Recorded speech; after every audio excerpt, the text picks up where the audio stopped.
Les grands entretiens de Storia Voce.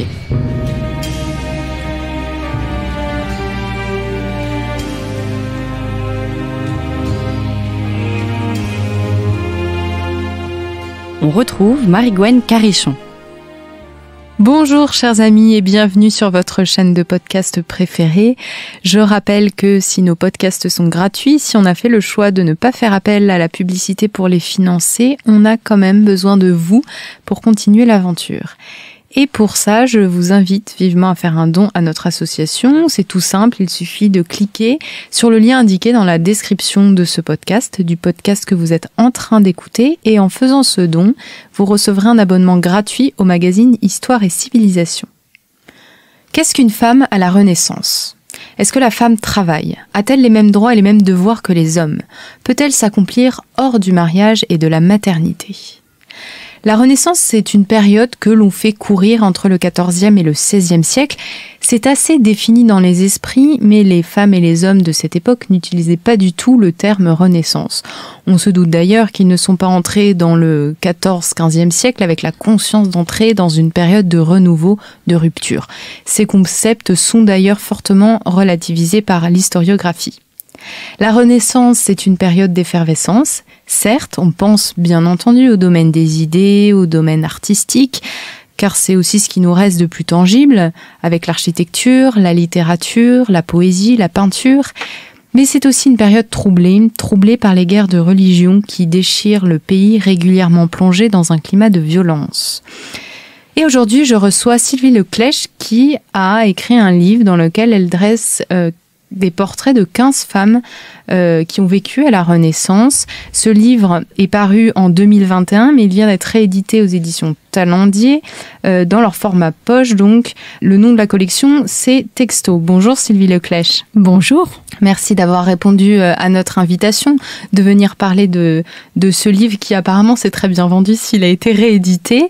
Vous êtes historienne de l'époque moderne, conservatrice générale du patrimoine, directrice adjointe des archives diplomatiques, donc vous travaillez dans les vieux papiers et plus précisément donc à la Courneuve au nord de Paris pour ceux qui connaissent un petit peu ce milieu des archives. Alors aujourd'hui on va élargir le spectre et parler de femmes un peu moins connues parce que c'est vrai que lorsqu'on parle de la Renaissance, on pense aux grandes femmes de lettres, on pense à Catherine de Médicis.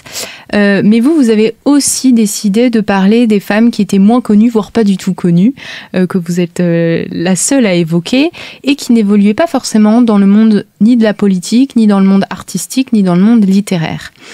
J'ai essayé d'esquiver un petit peu cette période de la Renaissance, qui est une période très riche, très complexe. Une question par rapport au contexte troublé et aux guerres de religion. En quoi la Renaissance peut être considérée comme une période particulièrement troublée et peut-être plus difficile à vivre pour les femmes ? La période de la Renaissance est une période qui est difficile et qui devient de plus en plus difficile à vivre pour les femmes, car leur statut juridique s'empire. En réalité, sous l'influence du droit romain, de plus en plus fort, parce qu'on redécouvre le droit romain, on redécouvre sa législation, qui n'est pas favorable en général aux femmes, puisque c'est une société très patriarcale, eh bien on importe des mesures en droit français qui restreignent de plus en plus les capacités juridiques de la femme. C'est intéressant parce qu'on a l'impression que la Renaissance, c'est la liberté. Et là, vous dites, au contraire, au moment, peut-être au début du XIVe siècle, justement, leur liberté est un peu plus contrainte. Disons qu'il y a toujours un décalage entre ce que les juristes écrivent et la réalité dans la société. Cela dit, les juristes décrivent une société ou souhaitent une société où le père, le chef de famille, aurait quasiment le droit de vie et de mort sur son entourage. D'ailleurs, parmi les 15 femmes que j'ai pu étudier, certaines payent de leur vie l'attachement à une cause ou le fait d'être marié à un homme qui a la possibilité aussi d'attenter à leur vie et de faire d'elle ce qu'ils souhaitent.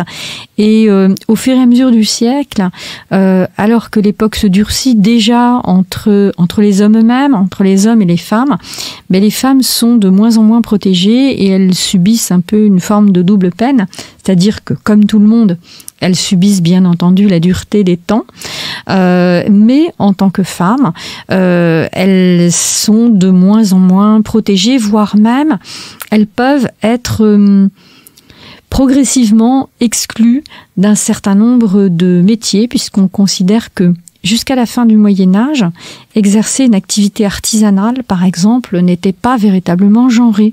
Vous aviez des femmes sur les chantiers, vous aviez des femmes, alors beaucoup dans les emplois pénibles, mais vous aviez des femmes un petit peu partout. Et le fait que des corporations de métiers s'organisent, se dotent de règlements, aboutit très concrètement à ce que les femmes d'abord soient exclues des organes de gouvernance de ces corporations, et qu'à un moment donné, en fait, les femmes exercent des métiers de femmes et les hommes des métiers d'hommes, pour caricaturer.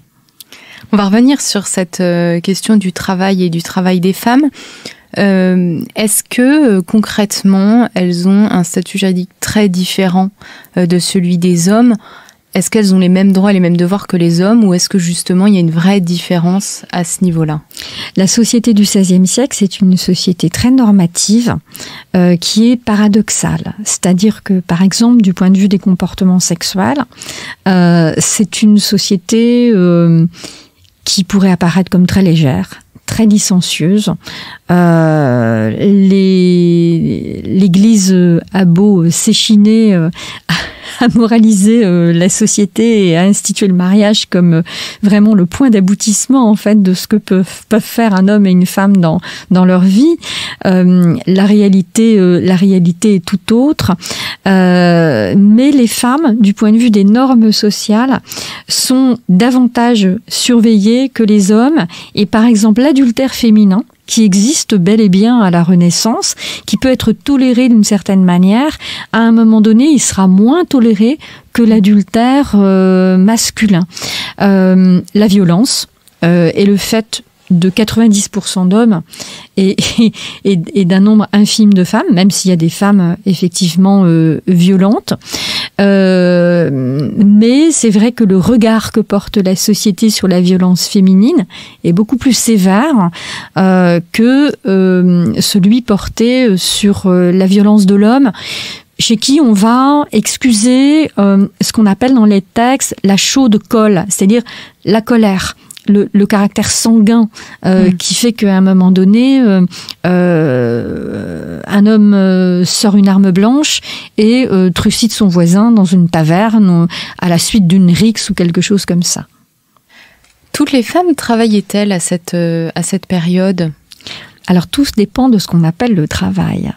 Nous sommes évidemment tributaires d'une idée du travail qui est globalement le travail salarié, où on se déplace dans un endroit différent de son domicile. Alors évidemment, vous me direz, avec les évolutions récentes de télétravail, ce que je dis n'est pas tout à fait vrai.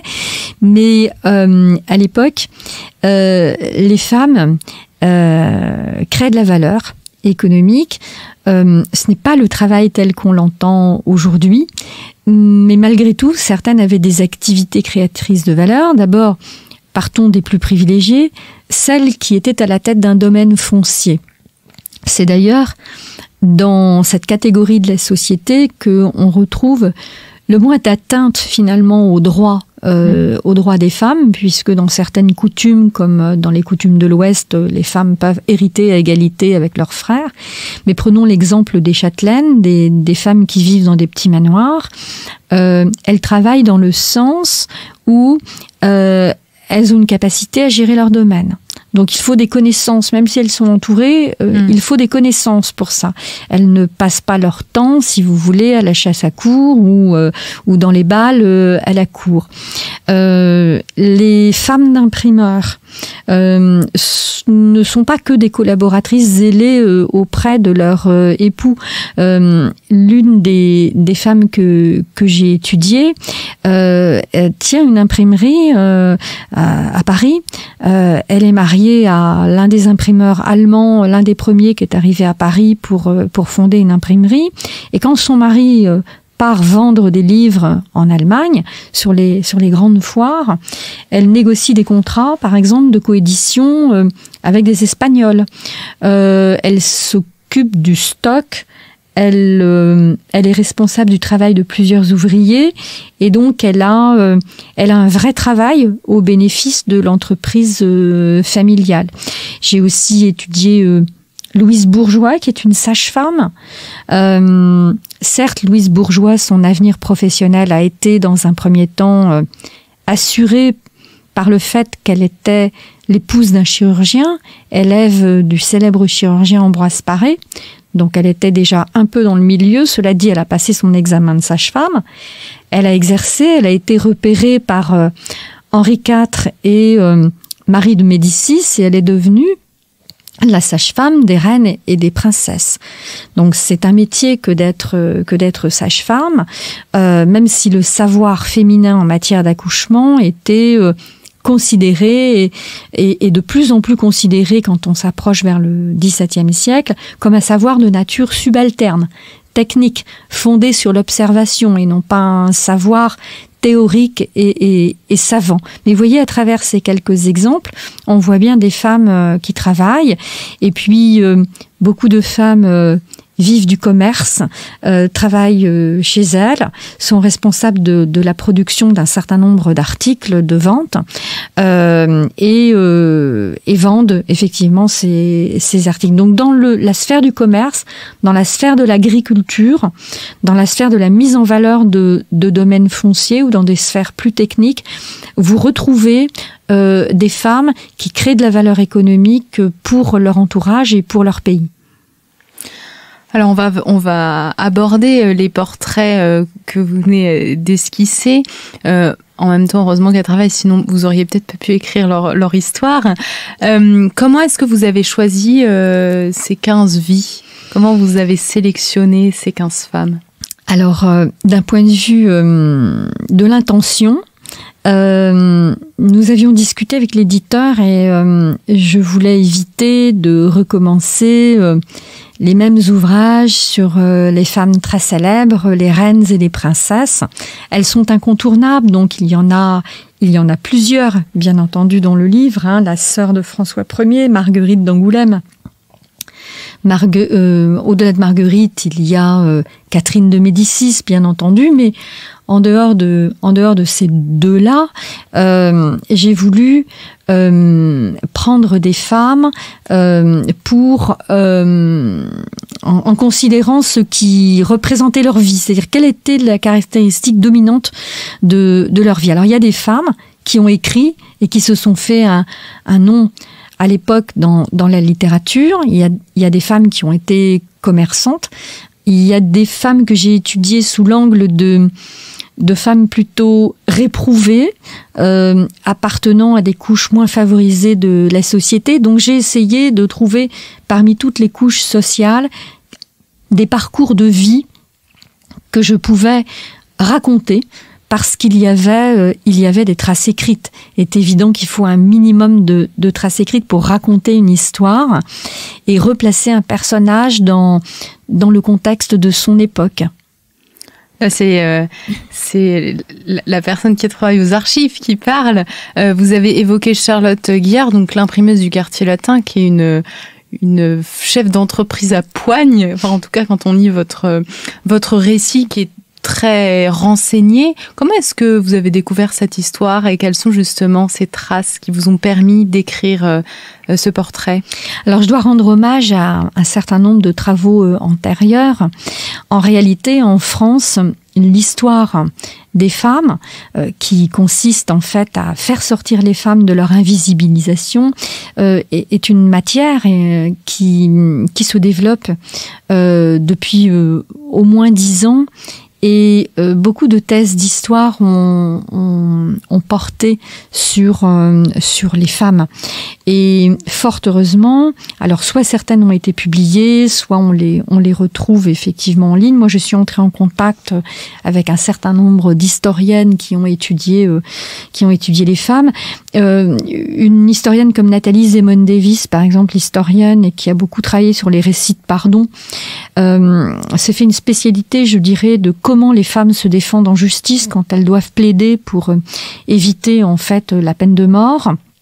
Véritablement, il y a plus de travaux qu'on ne pense, mais ce sont des travaux universitaires, ce sont des travaux qui ne sont peut-être pas beaucoup diffusés au-delà d'un certain cercle, et de manière assez, assez étonnante. Il faut rendre hommage aussi aux érudits du 19e siècle, c'est-à-dire que beaucoup de sociétés savantes ont publié des articles très bien documentés, écrits certes par des personnes qui n'étaient pas toutes historiennes, mais qui avaient la capacité à avoir accès à certaines sources d'archives, qui n'étaient pas toutes d'ailleurs conservées aux archives départementales, des archives de châteaux, des archives chez les notaires. Et ces personnes-là ayant du temps, parce que la France du 19e siècle, c'est aussi la France des rentiers, ces personnes-là étant lettrées, ayant du temps, ont édité un certain nombre de documents, ont travaillé dessus. Et même si le prisme selon lequel elles étudient un personnage est un prisme qui suit un peu les poncifs de leur époque, elles ont mis au jour, véritablement dans ces bulletins de sociétés savantes, elles ont mis au jour un certain nombre de parcours de vie, parce que ces femmes-là, elles étaient pour certaines connues localement. Et quand, du coup, vous arrivez à trouver ces traces dans de la documentation, comme les bulletins des sociétés savantes, au pire, il n'y a pas la référence du document, mais il est édité, vous essayez de le retrouver, ou alors au mieux, il y a la référence du document, vous le retrouvez, et vous pouvez le réétudier à votre tour. Moi, j'ai essayé de faire une association entre des travaux universitaires, des sources de première main et des sources de seconde main, mais qui m'ont permis de retrouver des sources de première main. Alors cette Charlotte Guillard, elle n'est pas du milieu de l'imprimerie, du monde du livre à la base. C'est ce que vous dites dans ce chapitre. C'est grâce à son mariage en fait qu'elle arrive à Paris et puis qu'elle devient un peu une chef d'entreprise à Poigne. Alors qu'est-ce qui lui arrive et en quoi c'est une femme qui mérite d'être regardée, d'être étudiée selon vous?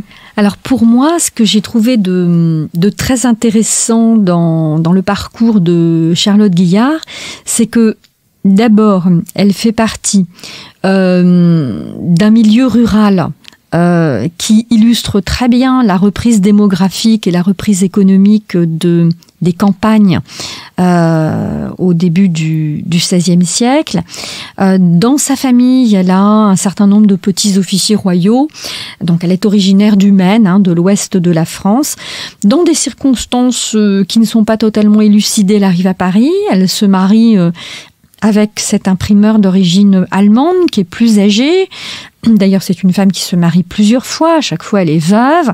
Donc, elle illustre également la condition de la veuve qui, à un moment donné, donc n'étant plus sous la tutelle de son mari, retrouve une certaine forme de liberté.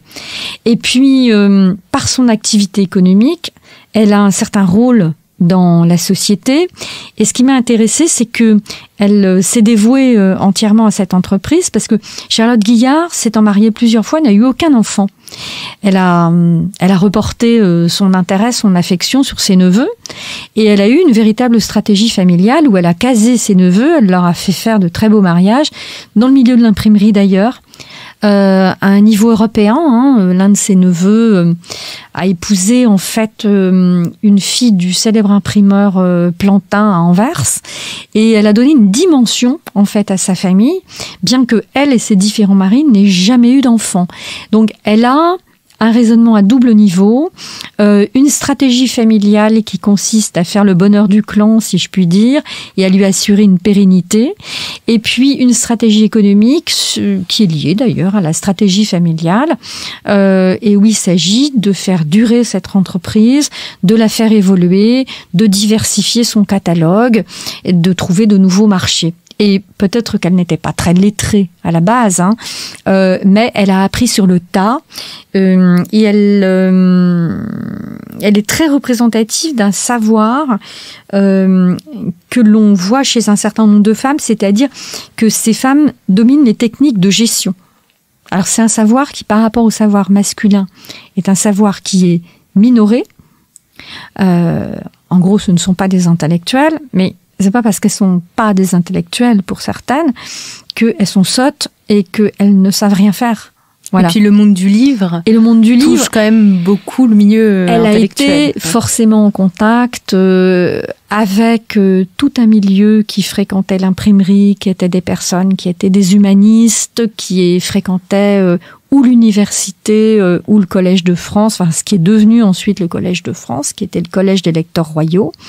Elle a baigné dans cette capitale intellectuelle qu'était Paris. Et alors c'est une femme qui, vous l'avez dit, qui a été veuve 2 fois. Ça replace un petit peu dans un contexte où la mort était quand même bien plus présente qu'aujourd'hui.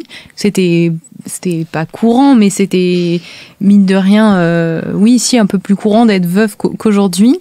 Et c'est une femme qui hérite. Et par rapport à l'héritage, est-ce que ces femmes de la Renaissance, quels que soient les milieux, elles héritaient au même titre que les hommes ? Alors tout dépend des coutumes, puisque tout n'est pas réglé par le droit écrit dans la France de la Renaissance.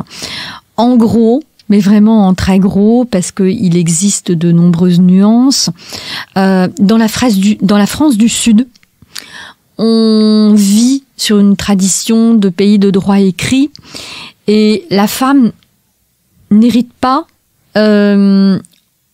Les parents désignent un héritier universel, et ceux qui ne sont pas désignés ont une compensation financière. Mais ce n'est pas, elles ne sont pas héritières de leurs parents. Dans la France du Nord, c'est plus compliqué. Coexistent 2 grands types de coutumes. Des coutumes comme celle de l'Ouest, qui sont très favorables aux femmes, où les femmes sont à égalité avec les hommes et peuvent hériter. Et puis la coutume de l'Île-de-France, et le ressort de la coutume de l'Île-de-France, il est très très large.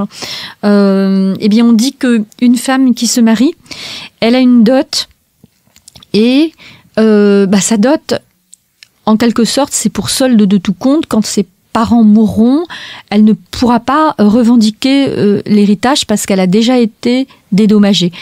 Alors c'est vrai pendant toute une partie du XVIe siècle, et à la fin du XVIe siècle, de manière curieuse, une petite option qui revient sur le devant de la scène. Les enfants dotés peuvent revenir dans la succession. Voilà, ils peuvent rapporter leur dot, et dans ces cas-là, ils peuvent de nouveau faire partie en fait du calcul de l'héritage. Alors le système des coutumes, il n'y en a pas une qui ressemble à une autre, il y a plusieurs types de coutumes. Grosso modo, par rapport au Moyen-Âge, les femmes ont des droits beaucoup plus restreints. Et en revanche, la grande menace qui pèse sur elles, c'est quand elles deviennent veuves, il faut qu'elles fassent très attention parce que elles ont un petit pécule qui s'appelle le douaire et qui leur permet de vivre. Mais en général, les héritiers héritent de quasiment tout. Voilà. Et donc la veuve peut être mise en difficulté. C'est pour ça que elle a intérêt à avoir un bon douaire. Alors il y a une petite exception, c'est les commerçantes nantaises qui, elles, à la mort du mari, héritent de tout. Et les héritiers doivent attendre la mort de la mère pour entrer en possession de leur héritage. Vous voyez, la situation est très très très diverse. Globalement, la situation de la femme s'empire, mais il y a de notables exceptions. Et elles sont très attentives, les femmes, à ne pas laisser passer la moindre possibilité de faire valoir leurs droits. Elles peuvent être aidées d'ailleurs par le second mari, qui les aident à récupérer des héritages ou à ne pas être lésés dans le cas de conflits très nombreux avec les cousins. La dame des Poisses que j'ai étudiée dans le livre est une femme qui divorce et longtemps après, on conteste l'annulation de son premier mariage. Pourquoi ? Parce que les cousins se disent que les enfants qu'elle a eus avec le second mari, si on peut les déclarer illégitimes parce que le second mariage n'est pas légitime, alors à ce moment-là, ce sont des héritiers encombrants qui ne seront plus dignes d'hériter. Oui, là, on se rend compte lorsqu'on vous lit que la femme, elle connaît ses droits et qu'elle n'hésite pas à aller au tribunal si elle a besoin de revendiquer quelque chose. Absolument, absolument. La question de la maternité est très présente aussi, puisque c'est assez naturel, logique dans cette société de se marier, d'avoir des enfants et de continuer comme ça la descendance. On peut dire vraiment que c'est un sujet central au moment de la Renaissance, la maternité, et de fait, c'est un problème pour ces femmes qui ne peuvent pas avoir d'enfants, qui n'arrivent pas à avoir d'enfants. Alors, certaines femmes n'ont pas d'enfants pour des raisons diverses. C'est vrai que l'Église valorise énormément le mariage, le couple chrétien et le couple chrétien qui procrée. Donc, au panthéon des valeurs, une femme est très respectée quand effectivement elle a des enfants, mais d'un point de vue plus prosaïque, elle a des enfants parce que son but dans la vie, c'est aussi de transmettre un patrimoine. Voilà. Donc les enfants, d'une certaine manière, protègent la mère. Après, quand elles n'ont pas d'enfants comme Charlotte Guillard, eh bien, si elles ont une entreprise florissante, elles s'occupent des neveux. On peut avoir aussi une conception assez élargie de la famille. Alors, vous avez dit tout à l'heure, je reviens un peu dessus, que les femmes étaient souvent veuves. Alors, il y a deux cas de figure qui illustrent la condition féminine. C'est que les femmes sont souvent veuves parce que, en règle générale, les femmes se marient très jeunes avec des hommes plus âgés. Alors on serait étonné, mais des jeunes filles de 14-15 ans, parce que on est considéré comme accédant à l'âge adulte à peu près vers ces âges-là, se marient avec des hommes qui ont 15 ans, 20 ans, voire plus qu'elles. Donc, s'ils ne meurent pas en couche, parce que c'est une cause importante du décès des femmes, ces femmes-là vont à un moment donné se retrouver veuves. Oui, donc c'est un vrai statut en fait. C'est un statut. Et par rapport justement à cette question des enfants, vous dressez le portrait d'une femme qui, elle, a divorcé parce que son mari était impuissant. Donc, on peut divorcer à la Renaissance dans une société très chrétienne. Oui, et c'est même le terme divorce perpétuel existe même dans les textes et il est employé par l'Église. L'Église peut prononcer un divorce perpétuel en déclarant que le mariage est nul. Et dans ces cas-là, il y a un partage des rôles entre la justice ecclésiastique, l'officialité, le tribunal ecclésiastique, et les tribunaux civils s'occupant des intérêts, j'allais dire temporels, du mari et de la femme, c'est-à-dire le partage des biens, quand la communauté conjugale est dissoute, et l'Église déclarant que le sacrement est nul. Et dans l'enquête sur le procès en annulation de mariage que ma châtelaine des Poisses fait à son mari, Henri de Coligny, pour déclarer le mariage nul, il n'y a pas 36 solutions. Elle l'accuse d'être impuissant. Alors impuissant, pas au sens où on donne, le sens que l'on donne aujourd'hui au terme impuissant. Impuissant veut dire que il ne procrée pas. C'est-à-dire que dans le droit canon, la justice ecclésiastique reconnaît à la femme un droit à être mère. Et si elle ne l'est pas, En gros, si son mari fait pas le job, elle est en droit tout à fait de revendiquer l'annulation du mariage. Alors, il y a toute une procédure très intéressante où on essaie de regarder dans la vie de l'un et de l'autre si déjà ils se sont rencontrés via les bonnes personnes, si il y a eu un processus de cours qui s'est engagé, s'il y a eu une demande en mariage en bonne et due forme, si le mariage a été déclaré, comme on dit dans les textes juridiques ecclésiastiques, in facie ecclésiae, c'est-à-dire à la face de l'Église. C'est-à-dire publiquement, il faut publier les bans. Ça, c'est toute une série d'ordonnances au XVIe siècle. Il faut éviter les mariages clandestins. Bref, tout ceci a bien été fait, mais le pauvre Henri a été incapable, du fait de sa mauvaise santé, d'honorer sa femme. Et on veut que Henri s'en sorte la tête haute, parce qu'il ne s'agit pas de l'humilier. On s'acharne à prouver que les sentiments qu'il avait envers sa femme étaient sincères, qu'il a toujours respecté son épouse, que elle-même n'en veut pas à son mari, mais on voit bien que l'intérêt de la Dame des Poix, c'est de se remarier parce qu'elle est jeune, elle peut encore faire des enfants, et à un moment donné, c'est son intérêt de faire des enfants pour pouvoir transmettre son patrimoine. Donc ça, c'est une raison, si ce n'est la raison, qui peut justifier une annulation de mariage à cette période-là. Oui, c'est un défaut, alors soit du côté de la femme, soit du côté de l'homme, mais vous voyez, dans une société qui devient plus dure envers les femmes, là, il y a une exception, qui est que l'Église protège la femme. Si elle souhaite divorcer pour cette raison-là, c'est possible. Et elle n'est pas mise au banc de la société. Et donc cette femme, elle a pris un petit peu l'habitude des tribunaux. Enfin, ça lui fait plus peur parce que vous racontez que donc elle se remarie, elle a 5 enfants. Oui. Donc là, elle est comblée, disons.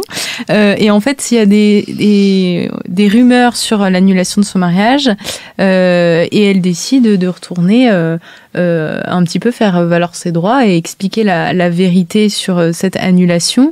Donc en fait, face à la justice, elle a les mêmes droits que l'homme à ce niveau-là.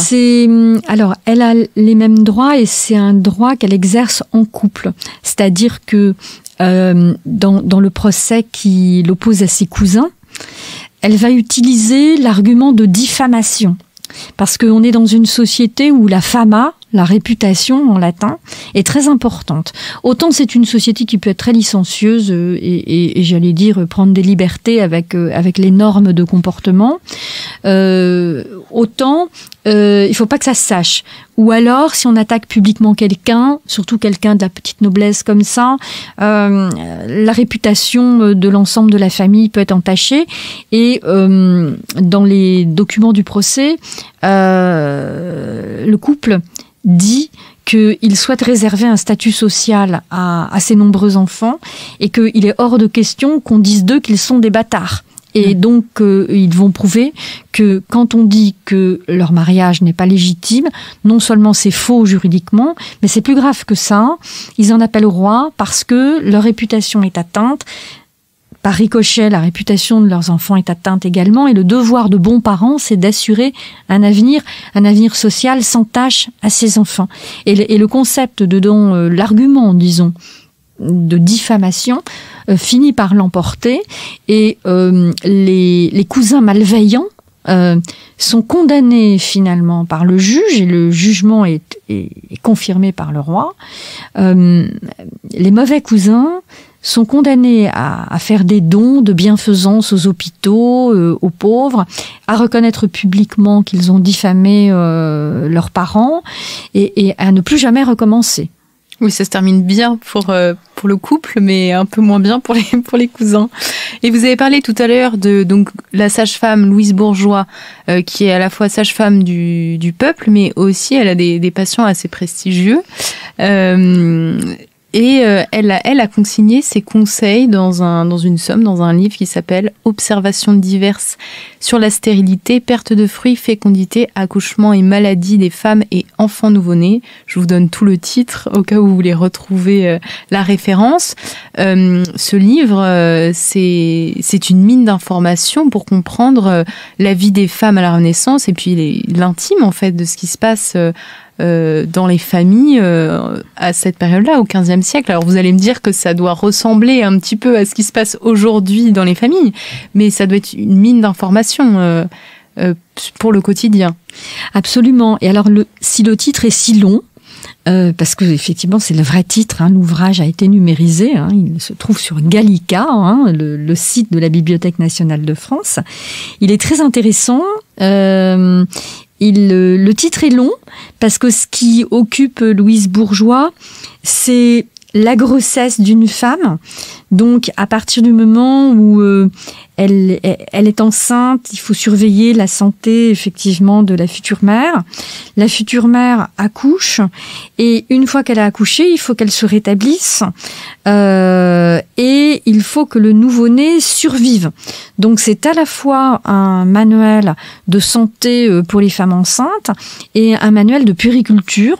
Et puis, c'est un manuel plus généralement, en dehors même de s'intéresser aux femmes, c'est un manuel qui montre que à la campagne, en particulier, ou dans les faubourgs des villes, on se soigne avec beaucoup de plantes. C'est-à-dire, il y a toute une pharmacopée qui est connue, généralement des femmes, des sages-femmes qui sont convoquées au chevet des parturiantes, qui se trouvent face à des femmes qui ne sont pas toujours en très très bonne santé, qui sont épuisées, fatiguées.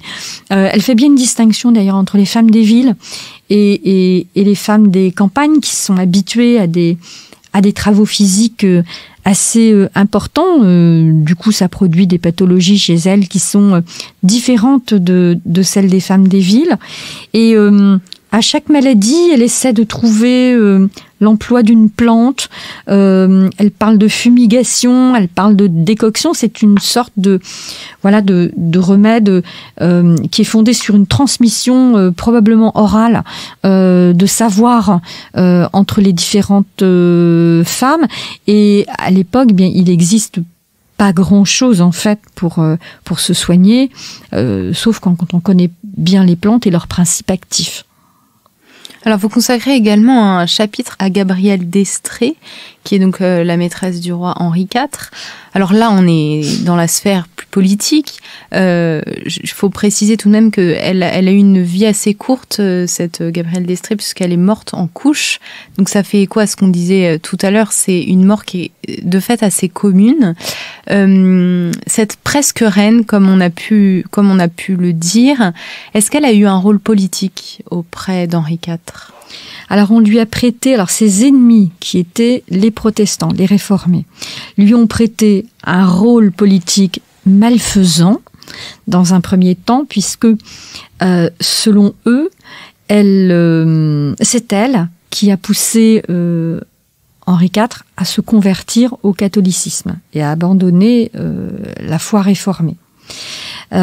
Donc sa légende, comme femme d'influence auprès du roi, elle s'est forgée à partir déjà de ce premier argument. Ensuite, Henri IV était quelqu'un aux mœurs très légères, et ce qui choquait beaucoup les protestants et réformés et catholiques, d'ailleurs, c'est que Henri IV voulait tout le temps emmener sur les champs de bataille sa maîtresse, et dans un univers viril, en gros, ça ne se fait pas. Voilà. Et puis, elle a eu plusieurs maternités de suite. Comme Henri IV souhaitait divorcer de la deuxième Marguerite de Navarre, c'est-à-dire la reine Margot, il n'avait pas eu d'enfant avec cette femme, avec Marguerite qui était la fille de Catherine de Médicis, un roi célibataire d'une certaine manière, ou futur célibataire, qui a une maîtresse. La maîtresse fait des enfants, automatiquement dans l'esprit des hommes et des femmes de cette époque, très attachés aux faveurs du roi. On craint que cette favorite, finalement, devienne reine. Or, il faut savoir que un célibataire, c'est très convoité. On reproche à Gabrielle d'Estrées d'être issue, certes de la noblesse, mais enfin, pas d'une grande maison du royaume. C'est une petite noblesse aux confins de la Picardie et de la Normandie, avec des ascendances tourangelles, et donc on lui fait porter beaucoup de chapeaux. elle a eu une influence très probable sur le roi parce que il l'emmène avec elle quand il va négocier l'édit de Nantes. Et il la laisse d'ailleurs sur place, il le rejoint après à Paris. Il lui laisse régler un certain nombre de négociations. Donc elle peut effectivement, on peut considérer qu'elle a eu une certaine influence. C'est pareil, elle a un château à Monceau-en-Brie, qui aujourd'hui est à l'état de ruine. C'est un très joli château. Elle dépense beaucoup parce que le roi lui octroie des libéralités. Elle fait refaire les jardins et elle reçoit dans ce château un certain nombre de hauts personnages qui, ayant été ligueurs, c'est-à-dire du côté des ultra-catholiques, cherchent à se réconcilier avec Henri IV. Donc oui, elle utilise sa position auprès d'Henri IV pour avoir une influence. Mais il ne faut pas se leurrer, beaucoup de personnes pouvaient avoir de l'influence sur le roi. L'entourage des rois, en général, cherche à avoir de l'influence sur le roi lui-même. Donc elle avait de l'influence, mais elle n'était pas toute seule. Est-ce qu'on peut dire que la culture est un moyen d'ascension sociale où finalement les femmes cultivées, les femmes qu'on cite aujourd'hui, qu'on connaît pour leur poésie, pour leur goût, parce qu'elles ont été mécènes, au fond, à la base, c'est des femmes de la haute société. Est-ce qu'on peut penser qu'il y a des transferts entre les différentes couches sociales ? Alors c'est difficile de répondre à cette question autrement que peut-être par des fausses évidences. Mais bon, allons-y. C'est peut-être un peu réducteur, mais il est évident que une femme qui a de l'instruction, qui a aussi, bien qu'elle s'occupe de ses terres et qu'elle ait des obligations sociales, consacre du temps à l'écriture, au dessin. D'ailleurs, elles étaient formées à ça, c'est l'éducation féminine. Si c'est une femme qui, j'allais dire, a du goût pour l'étude des textes, l'étude du latin, sont des femmes qui vont produire elles-mêmes des écrits. Elles laisseront des traces, forcément beaucoup plus de traces que les autres. Il y a un petit phénomène social assez intéressant à la Renaissance qui est que tout ne se joue pas forcément à Paris, loin de là. C'est plutôt notre époque contemporaine qui centralise la culture sur Paris à un moment donné. Mais à l'époque, la cour est souvent itinérante. Même dans les toutes petites villes de province, il y a des cercles littéraires qui sont animés par des femmes qui sont instruites. On pense à l'école de Lyon, de poésie lyonnaise autour de Maurice Sèvres, un certain nombre de femmes, dont Louise Labbé, la très contestée Louise Labbé, puisque il y a toute une querelle dans laquelle je ne rentrerai pas. Existait-elle ou n'existait-elle pas? Et ben écoutez, il existait bien une femme qui écrivait des poèmes et qui s'appelait Louise Labbé. Voilà. On ne sait pas exactement à quoi elle ressemblait, mais en tout cas, elle existait. Il y a des preuves de son état civil, ça c'est sûr. Mais il n'y a pas qu'à Lyon, à Mâcon, autour de Pontus de Thiard, dans le Val-de-Loire, dans un certain nombre de villes moyennes, il existait des cercles littéraires. J'en ai même trouvé dans un petit château du Berry, autour d'un couple qui animait un groupe littéraire autour de lui et qui faisait écrire les gens. Et puis alors, les gens n'avaient pas forcément l'espoir d'être publiés un jour. Mais ce qui arrivait, c'est que les descendants publiaient souvent les écrits, comme Gabrielle de Coignard, qui est notre poétesse toulousaine et qui ne voulait surtout pas être publiée de son vivant, mais ses filles, devenues grandes, ont donné une postérité aux poésies de leur mère. Alors à la base, c'est plutôt un milieu qui a le temps, quand même, on peut dire, d'écrire, de dessiner. Est-ce que une paysanne, est-ce que une famille, enfin quelqu'un qui est issu d'une famille qui va avoir des métiers plus dans l'agriculture peut s'élever via la culture, ou c'est quand même plus compliqué pour elle? Alors cette personne-là va pouvoir s'élever grâce à la culture. Va-t-elle devenir une poétesse ou va-t-elle écrire elle-même? Rien n'est moins sûr, parce que le temps est pris par la gestion du domaine. On est dans une société où les personnes souhaitent se projeter, souhaitent transmettre, mais rien n'est plus incertain, comme on dit dans les testaments. Rien n'est plus certain que la mort, mais rien n'est plus incertain que l'heure d'Issel. C'est-à-dire on ne connaît pas l'heure de sa mort. Et donc toute sa vie, on essaie de se comporter de manière à pouvoir laisser quelque chose derrière soi. Et beaucoup de temps est pris par finalement des activités de survie. On va rester sur cette expression que vous pouvez la redonner pour qu'on puisse la noter par rapport à la mort. Cette expression, alors sur la formule sur les testaments, sur la mort. Sur la mort. Ah oui, alors rien n'est plus certain que la mort, mais rien n'est plus incertain que l'heure de celle-ci. Pour dire ça en français moderne. Mais c'est très joli en français moderne aussi. Voilà. Merci beaucoup Sylvie Leclèche d'avoir répondu à nos questions. Alors là, on a pu parler peut-être que de 7 femmes dont vous peignez le portrait dans votre livre qui vient d'être réédité dans la collection texto de chez Talandier. Femmes de la Renaissance, elles ont lutté pour leur liberté. Donc c'est le sous-titre et dans lesquels vous prenez vraiment vous regardez les individualités et c'est un peu à la fin du livre qu'on arrive à comprendre et à sentir des ambiances, à sentir des habitudes et des coutumes au plus près, je dirais, du peuple français, du peuple parisien.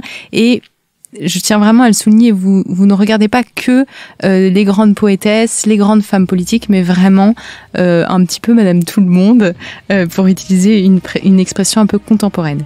Merci à tous pour votre écoute et pour votre fidélité, et je vous dis à très bientôt pour un nouveau numéro de nos grands entretiens.